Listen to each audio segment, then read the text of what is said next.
गिबियावनो बयखौबो आंनि चेनेलाव बरायनानै लाग्रोबाय। आसा खालामो बयबो मोजाङैनो दङ।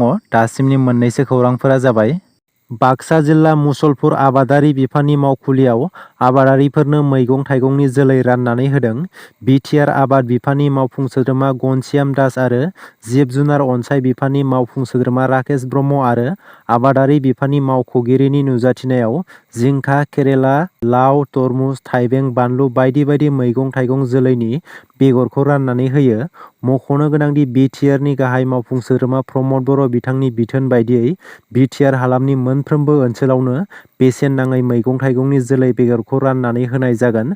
आबादारिफोरखौ मदद होनाय आरो मोनसे गोग्गो सरकार दानायनि थांखिजों बेसेन लायालासिनो बे मैगंनि जोलैफोरखौ राननानै होनाय जादों।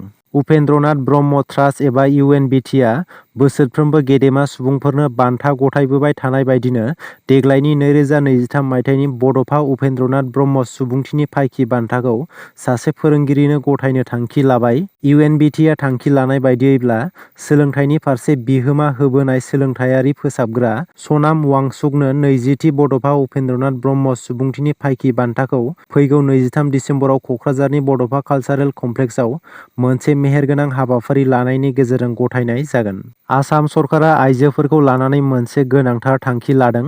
आसाम सरकारा रायजोनि जौगाखां आसनिनि गेजेरजों आइजोफोरनि साख्रि मावनायनि हारखौ बांहोनो थांखि लादों। नारी शक्तिनि सायाव नोजोर होनानै गोबां जौगाखां हाबाफारिफोरखौ लानानै साख्रि गैयै अनजिमानि हारखौ खमायनो थांखि लादों। आसाम सरकारा रायजोनि साख्रि गैजायैनि हारा थांनाय 2022 मायथाइनि जुलाइ आरो सेप्तेम्बर दानाव 9.7% आरो बे बोसोराव साख्रि मावनायनि हारा बारायनानै 18.7% जाबाय होननानै गिबि मन्थ्रि बिथाङा फोरमायदों। चिरांनि बाथौ खेराइ फेमिलि रिजर्टआ बन्द जानायनि लामायाव नामा?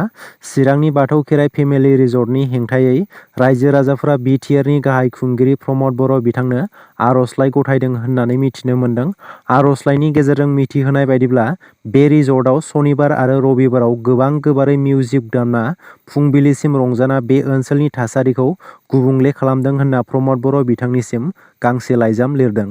बाक्सानि मुसलपुराव बाक्सा जिल्ला दुलाराय बर' फरायसा आफादा आइजो माहारिखौ रैखाथि होनांगौखौ लानानै खुद्रिसारनाय हाबाफारि लादों। थांनाय साननैसो सिगां मुसलपुरनि डिआइसि अफिसाव सासे बर' आइजोखौ सासे गोजौ थाखोनि अफिसारा जिनाहारि खालामनाय जाथाय सोमजिदोंमोन। बे जाथाय जानायनि उनावनो बाक्सा जिल्ला दुलाराय बर' फरायसा आफादा गोख्रों खुद्रिसारदों। मिथिनो मोननाय बायदिब्ला थांनाय 6 दिसेम्बर खालारखालि बाक्सा जिल्ला डिआइसि अफिसनि आजिरा मोननो गोनां दुर्गा किंकर भट्टाचार्यआ गावनि अफिसाव खामानि मावनाय सासे बर' आइजोखौ जिनाहारि खालामदोंमोन। बेनि थाखायनो बाक्सा जिल्ला दुलाराय बर' फरायसा आफादा दुथां दुर्गा किंकर भट्टाचार्यखौ गोख्रों साजा होनांगौनि थाखाय खुद्रिसारदों।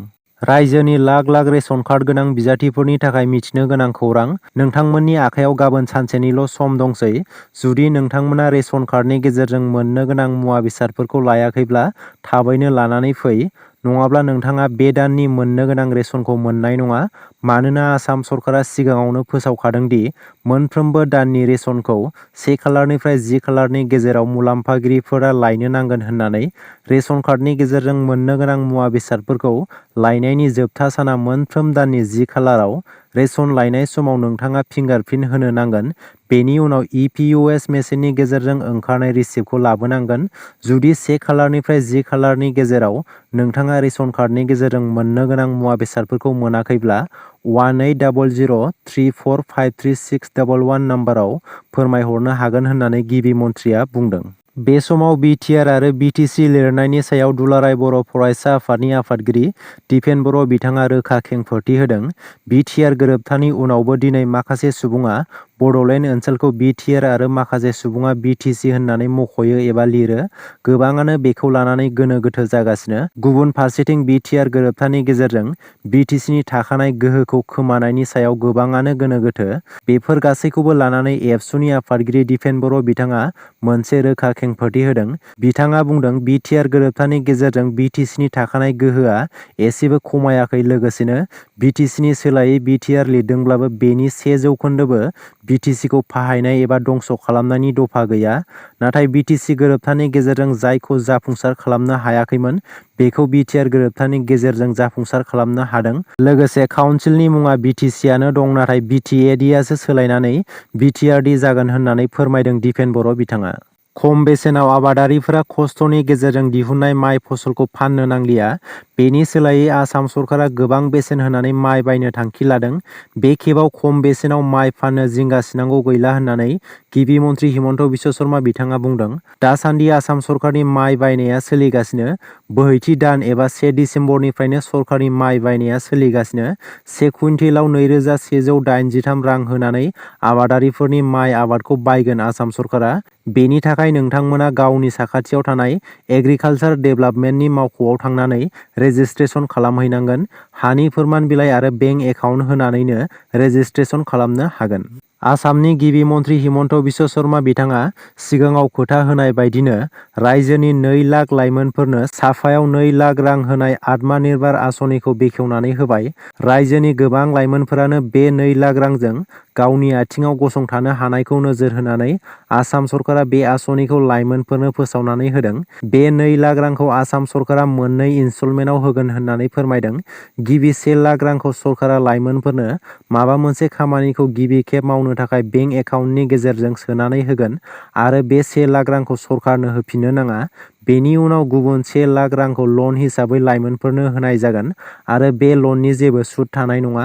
लाइमोनफोरा गिबि 5 बोसोरनि उनाव बे 1 लाख रांखौ सुख'नो नाङा।